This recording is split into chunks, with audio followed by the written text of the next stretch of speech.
Assalamualaikum warahmatullahi wabarakatuh. Balik lagi di channel YouTube Mas Reza. Hari ini saya mau buat konten tentang satwa ya. Jadi alhamdulillah saya juga suka sama satwa hewan. Salah satu yang saya sukai adalah burung perot atau paruh bengkok. Nah, di depan saya ini ada seekor burung kakak tua, Govin. Jadi saya dulu pernah mencoba menjinakkan dan alhamdulillah sudah berhasil. Salah satunya tuh jambul kuning. Tapi udah saya jinakkan, terus saya kasih ke ke salah satu kebun binatang.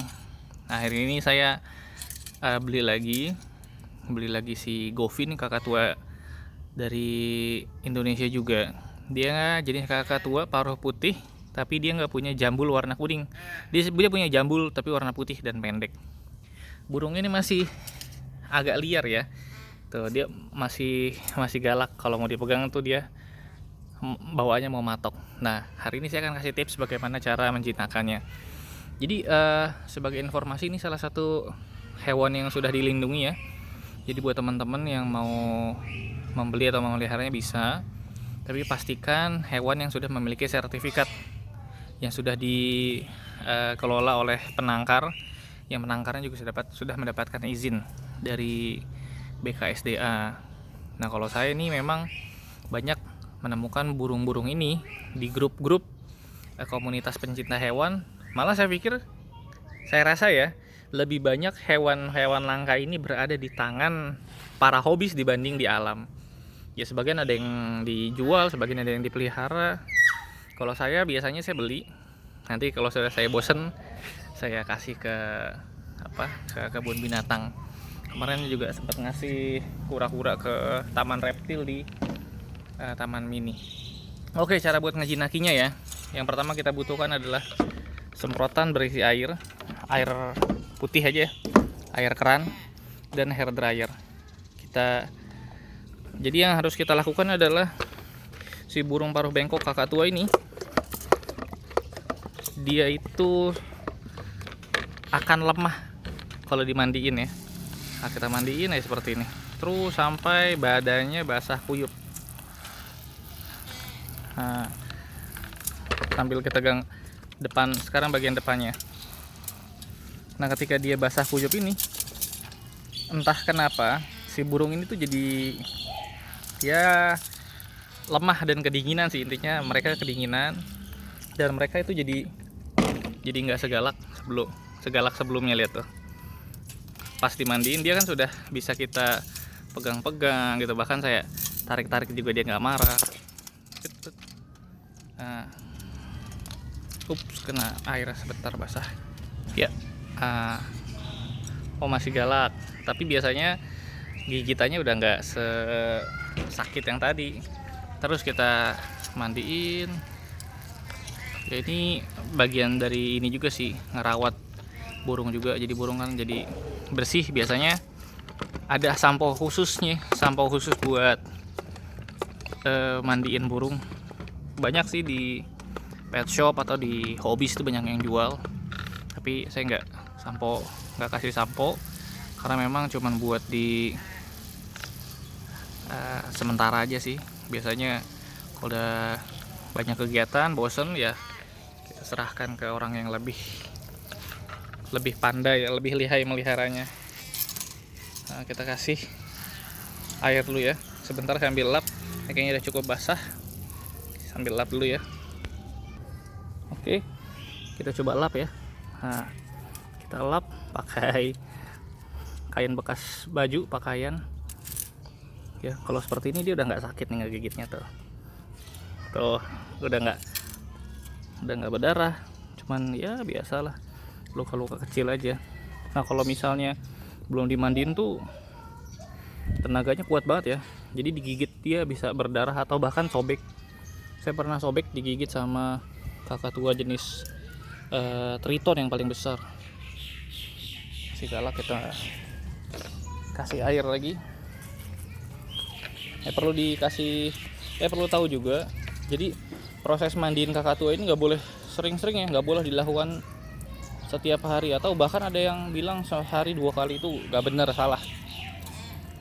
Kakak tua ini burung yang tinggal di daerah yang panas ya, di Indonesia ya, di daerah timur Indonesia timur kan panas. Jadi sebenarnya mereka juga mungkin jarang ketemu air. Jadi memang mandiin kakak tua ini nggak boleh sering-sering. Ya seminggu 2 kali atau 3 kali cukup lah. Kalau kamu mau ngerawat ya.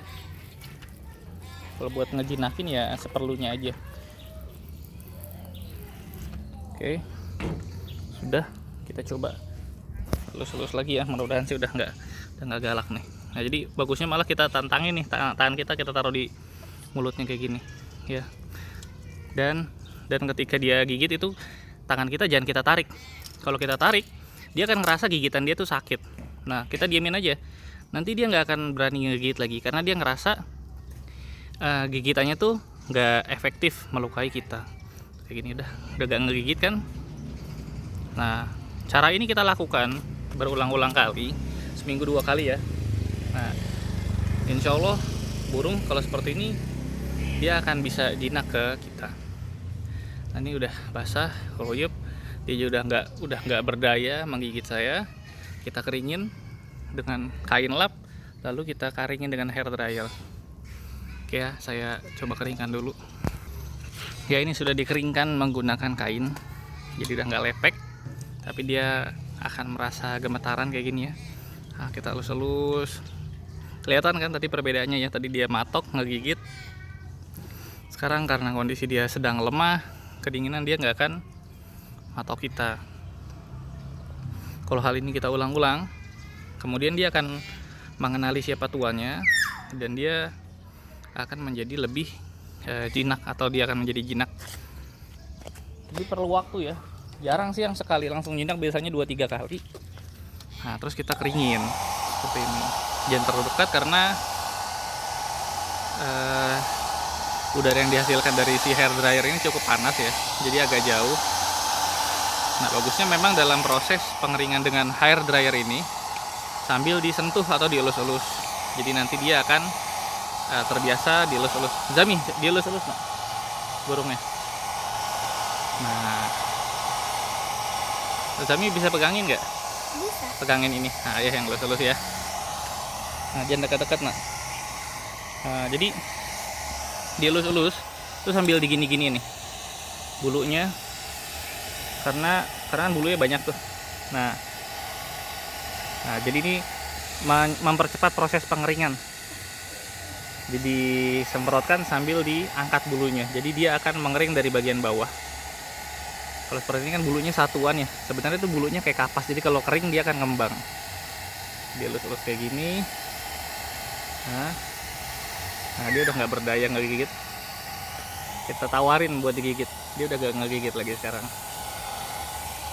Nah, oke guys, mungkin itu dulu ya. Kita coba lihat dulu setelah kering apakah dia masih menggigit. Saya coba keringin dulu ya. Nah lihat tuh, sebagian yang sudah kering dia akan langsung mengembang bulunya kayak gini ya. Sini ya lehernya nak. Tuh. Sambil kita elus-elus supaya cepat kering, karena posisi burungnya menggigil, jadi harus segera kita keringkan. Kalau kondisi dia terlalu lama seperti ini dia bisa sakit, jadi harus dikeringkan dan nggak boleh mengandalkan sinar matahari. Jadi harus dibantu dengan hair dryer, karena kalau sinar matahari kan perlu proses ya. Kalau ini karena ini diangin-anginkan, jadi dia akan lebih cepat.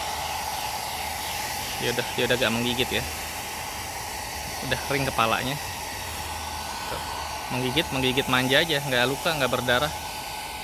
Kita tawarin lagi biar dia gigit, nanti dia akan capek ngegigit kita, dan dia ngerasa kalau gigitannya tuh nggak menyakitkan buat kita, sehingga dia nggak akan ngegigit kita.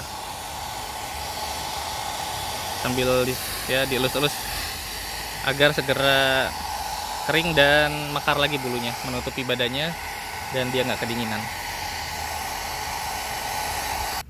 Ya, nah setelah kurang lebih 3 menit kita keringkan. Nah bagian atas sudah kering ya, tapi memang nggak sepenuhnya kering. Bagian dalamnya masih basah. Nah ini tuh masih basah ya. Oke guys, jadi mungkin itu aja video dari saya. Lihat tuh, setelah dikeringkan, meskipun dia sudah tidak menggigil seperti tadi, dia udah nggak akan ngegigit kita. Entah karena dia ngerasa nggak efektif, atau karena dia ngerasa kita sudah menjadi tuannya yang berusaha menghangatkan dia. Oh ya, harga pasaran burung ini ya kalau hobis ya, kalau yang bahasanya ilegal yang nggak pakai sertifikat, yang diternak oleh penangkaran yang nggak resmi atau yang tangkapan, harga burung ini tuh sekitar 1.200.000 sampai 1.500.000 ya. Nah kalau yang resmi itu di atas 10 juta sih setahu saya. Dan burung ini salah satu burung pintar ya. Jadi kalau teman-teman lihat di vlog di YouTube, banyak bagaimana burung ini dites kepintarannya menyusun puzzle dan lain-lain. Jadi saya sih nggak merekomendasikan untuk melihara burung ini karena burung ini adalah burung yang dilindungi. Saya pun biasanya iseng pengen punya, beli, nanti ya saya akan serahkan ke pihak yang berwenang. Tapi ya paling saya keep dulu atau antara 1 bulan atau 2 bulan. Setelah itu biarkan pihak yang berwenang mengambil alih untuk dikembangbiakan atau kembali dilepaskan di alam liar. Oke, terima kasih telah menonton. Terima kasih telah menonton channel saya. Sudah, jangan lupa dikasih like dan di subscribe channelnya.